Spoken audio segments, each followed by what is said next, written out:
Do what you think is right. ធ្វើអ្វីដែលអ្នកគិតថាត្រឹមត្រូវ Doing what feel good. ធ្វើអ្វីដែលធ្វើឲ្យអ្នកមានអារម្មណ៍ល្អ What's convenient? What's easy? ធ្វើអ្វីដែលងាយធ្វើអ្វីដែលស្រួល That's how little kids think.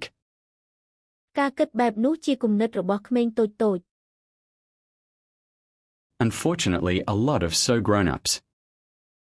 ជាអកុសលមនុស្សដែលគេហៅថាជាមនុស្សពេញវ័យជាច្រើន Including some with fancy titles and រួមមានមនុស្សមួយចំនួនដែលមានមុខតំណែងខ្ពស់និង important jobs still think that way. ការងារសំខាន់ក៏នៅតែគិតបែបនេះ Which is why things are so screwed up. នោះជាមូលហេតុដែលអ្វីៗមានភាពច្របូកច្របល់ I hope that instead you decide to ground ផ្ទុយទៅវិញខ្ញុំសង្ឃឹមថាអ្នកអាចសម្រេចចិត្តកសាង yourself in values that last. ខ្លួនអ្នកដោយឈរលើគុណតម្លៃដ៏រឹងមាំនិងយូរអង្វែង Like honesty, hard work, responsibility. ដូចជាភាពស្មោះត្រង់ភាពឧស្សាហ៍ព្យាយាមមានទំនួលខុសត្រូវ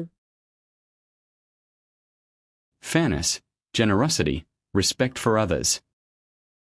ភាពយុត្តិធម៌ចិត្តទូលាយនិងការគោរពអ្នកដទៃ You won't get it right every time. អ្នកនឹងមិនអាចធ្វើបានត្រឹមត្រូវគ្រប់ពេលនោះទេ You'll make mistakes like we all do. អ្នកនឹងមានធ្វើខុសដូចយើងទាំងអស់គ្នាដែរ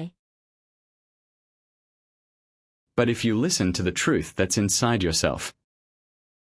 ប៉ុន្តែប្រសិនអ្នកធ្វើទៅតាមចិត្តពិតរបស់ខ្លួន even when it's hard, even when it's inconvenient, ទោះបីជាវាពិបាកនិងមិនងាយស្រួលក៏ដោយ people will notice. ក៏គង់មានគេកត់សម្គាល់ឃើញ They'll gravitate toward you. ពួកគេនឹងងាកមកចាប់អារម្មណ៍នឹងអ្នក And you'll be part of the solution. ហើយអ្នកនឹងក្លាយជាផ្នែកមួយនៃដំណោះស្រាយ Instead of part of the problem. មិនមែនជាផ្នែកមួយនៃបញ្ហាឡើយ